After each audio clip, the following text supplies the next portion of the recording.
Olá pessoal, meu nome é Alisson Lemos e a gente continua aqui essa série que discute a minha tese de doutorado sobre a produção de ideias na esquerda no Brasil e na Bolívia, mas também na América Latina.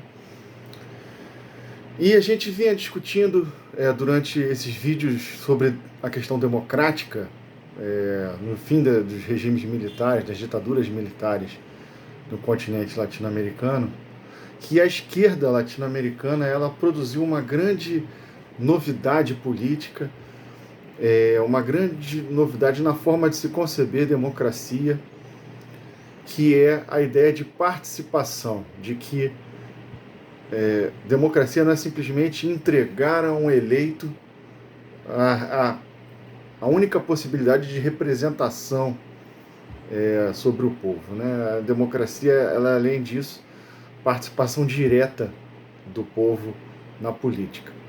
Na semana passada, nós discutimos como isso se formou na Bolívia, a partir do pensamento de Fausto Reynaga, de René Zavaleta, a partir da pluralidade étnica que depunha contra a democracia liberal, como estava sendo pensada.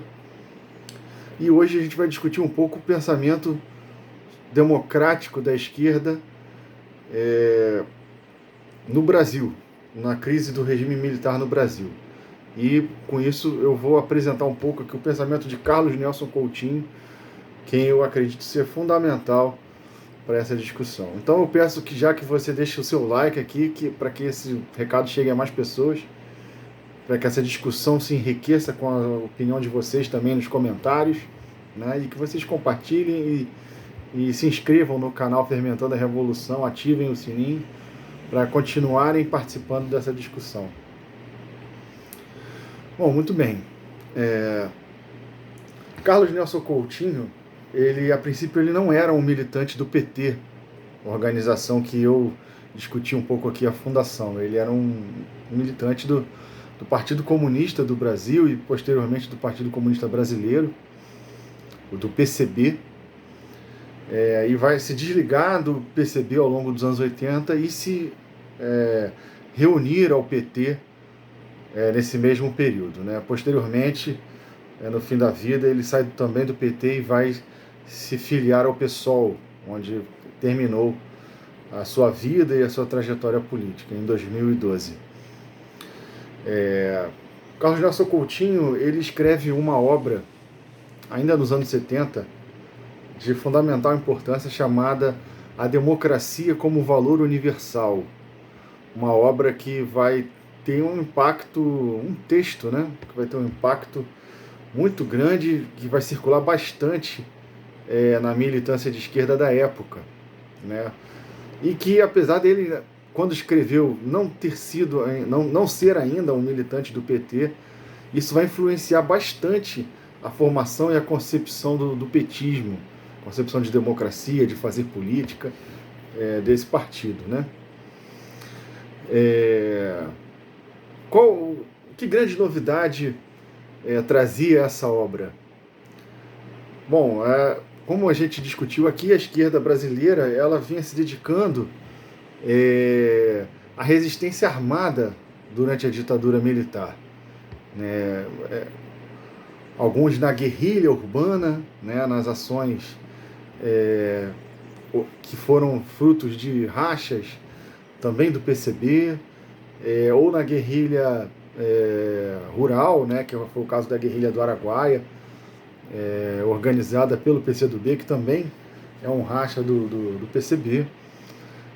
Mas esse movimento do petismo já sinalizava para uma lógica mais formal de disputa política, de disputa de pleitos eleitorais, de busca pela legalização da esquerda no Brasil, dos movimentos de massa, né?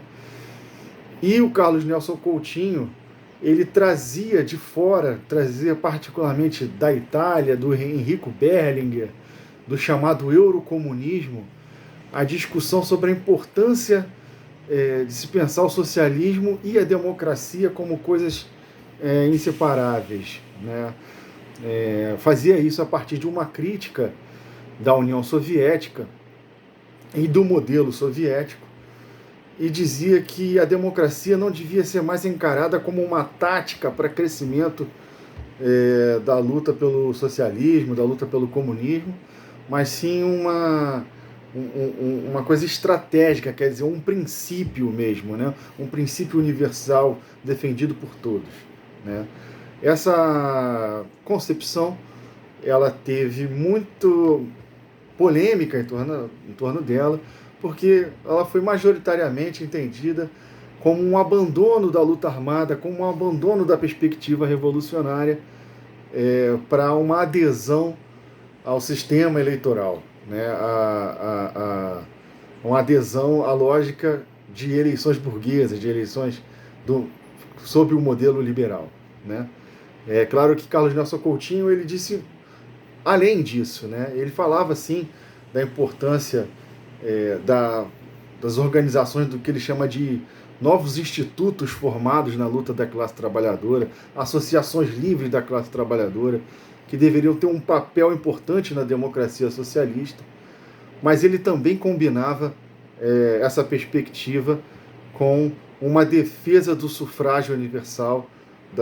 Então ele entendia que a democracia socialista devia ser uma combinação dessa democracia direta com a democracia representativa, né? É uma posição mais moderada que a gente viu aqui em relação ao René Zavaleta, né, que achava que a democracia liberal simplesmente não era capaz de representar a população em geral. Então a gente continua essa discussão na semana que